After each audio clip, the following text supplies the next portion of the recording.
kepada Allah Subhanahu wa ta'ala.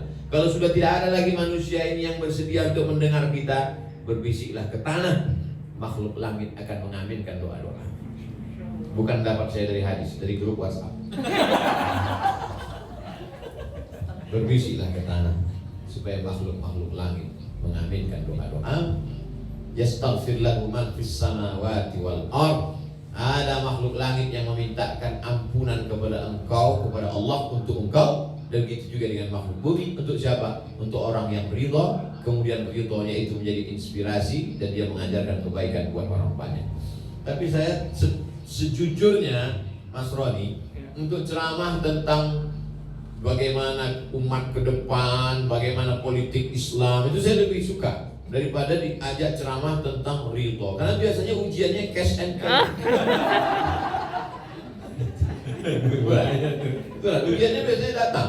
Apa yang kita omongkan itu langsung datang. Makanya tadi begitu Ustadz Qurtubi bilang ujiannya, ceramahnya Ustadz tentang temanya tentang ujianku jalan ke surga.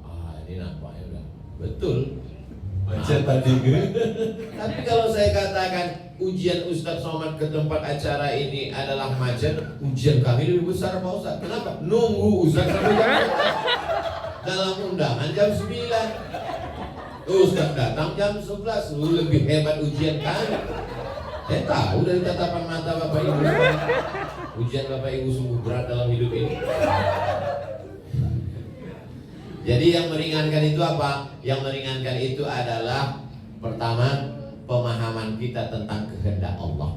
Kita tidak ketemu dengan Allah. Allah menceritakan kehendaknya dalam Quran melalui Nabi Muhammad SAW. Dijelaskan oleh para ulama. Maka kalau mau ringan, hidup ini adalah ngaji. Ustaz masih ngaji? Saya ngaji. Saya ngaji dengan Ustaz Adi Hidayat. Saya ngaji dengan Ustaz Ridwan. Tapi Ustaz gak pernah ketemu dengan kami. Saya online. Saya tonton mereka di Instagram, saya tonton mereka di YouTube, sahabat-sahabat saya, guru-guru saya. Maka saya selalu berkata, mereka adalah sahabat saya dan guru-guru saya. Lalu kemudian setelah kita ngaji, jangan lupa kita berinteraksi sosial. Ketemu dengan orang itu gak sama ketemu orang di YouTube. Gak sama. Mata adalah jendela jiwa. Ketemu, bermusafahah, sekarang gak bisa salaman, ngobrol. Manusia itu ada ruhnya. Saya ketemu dengan Pak Arman, ketemu dengan Mas Roni, ketemu dengan Ustaz Ridwan, ketemu dengan sahabat-sahabat saya. Itu beda. Ada membangkitkan semangat. Gak sama ketemu dengan transformer. Ada roh. Al-arwah junudun mujannadah. Roh ini seperti pasukan bala tentara. Roh. Ketika ketemu, itu roh saling menguatkan. Apalagi ada roh itu yang kuat. Makanya orang sehat, orang sakit itu dijenguk di rumah sakit, di ruang ICU. Kenapa? Karena ketika dijenguk dia sehat. Saya datang menjenguk sahabat saya yang sakit. Begitu saya datang dia langsung duduk.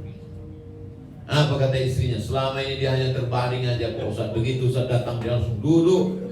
Pas saya keluar diantarnya ke ruang tamu. Heran satu rumah, gak pernah dia ke ruang tamu sudah sebulan terbaring. Bangkit semangat. Makanya kita kalau menjenguk orang sakit gak usah terlalu jujur. Orang sakit gimana? Nampaknya udah gak sampai hari Jumat. Kamis sore udah selesai. Bangkitkan semangat. Ustaz Somad, iya Pak. Gimana menurut Ustaz saya ini? Kenapa Pak?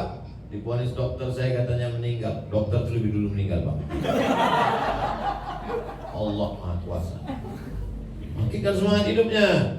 Maka ini penting. Hablum minallah dan hablum minannas. Bagaimana kita mau ketemu Allah? Bagaimana kita jumpa sama Allah? Bagaimana kita tahu kemauan Allah? Allah sudah ceritakan kemauannya dalam Quran dan Sunnah. Dijelaskan oleh Nabi Muhammad SAW. Nabi sudah meninggal. Al-ulama warasatul anbiya. Maka tadi saya nanya, pengajian komunitas ini masih ada Mas Roni?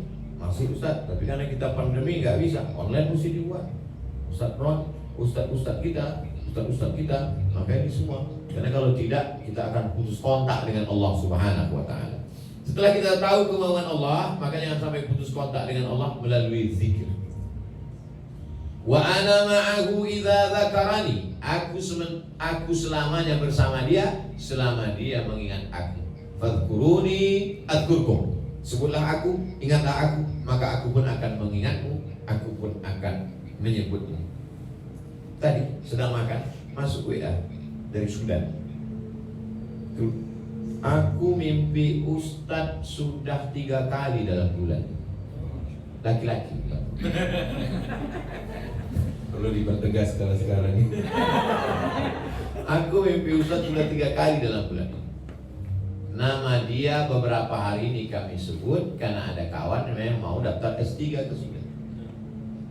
Namanya disebut di Pekanbaru, disebut di Jakarta, bahkan tadi sampai di airport masih saya sebut namanya. Maka connect, ternyata ruh orang beriman selalu. Kalau manusia saja disebut namanya connect dan mimpi dia di sana, Allah Subhanahu wa taala yang lebih dekat. Kita sebut dia, minta kepada Allah, sujud memohon kepada Allah Subhanahu wa taala. Yang curhat kepada manusia, curhat kepada dia, direkamnya, dijadikan vlog, diuploadnya ke IG. Habis kita di komen orang. Curhat kepada dia hari ini sebagai kawan, besok dia berubah jadi lawan. Habis dibukakannya rahasia kita. Curhat kepada Allah Subhanahu wa taala. Curhat kepada Ustaz, boleh, Ustaz Ridwan, yang ke saya. Cuma nambah masalah saya. Saya mulai dari jam 11 kurang 10, sekarang sudah jam 12 kurang 20. Itulah 50 menit kebersamaan kita. Puncaknya adalah Allah ingin kita masuk surga melalui satu pintu yang belum ditempuh oleh orang lain. Dari pintu sholat kita insya Allah akan masuk dari sana karena sholat kita. Amin. Masuk dari pintu sedekah kita akan masuk dari sana karena sedekah kita. Masuk dari pintu satu ini tak banyak orang yang bisa, dan Allah ingin kita masuk dari pintu itu, pintu ridha, menerima ketetapan Allah dengan tetap berusaha menurut Ahlus Sunnah wal Jamaah. Terima kasih. Selanjutnya saya kembalikan ke Al-Mukarram, Ustaz Ridwan, Mas Roni.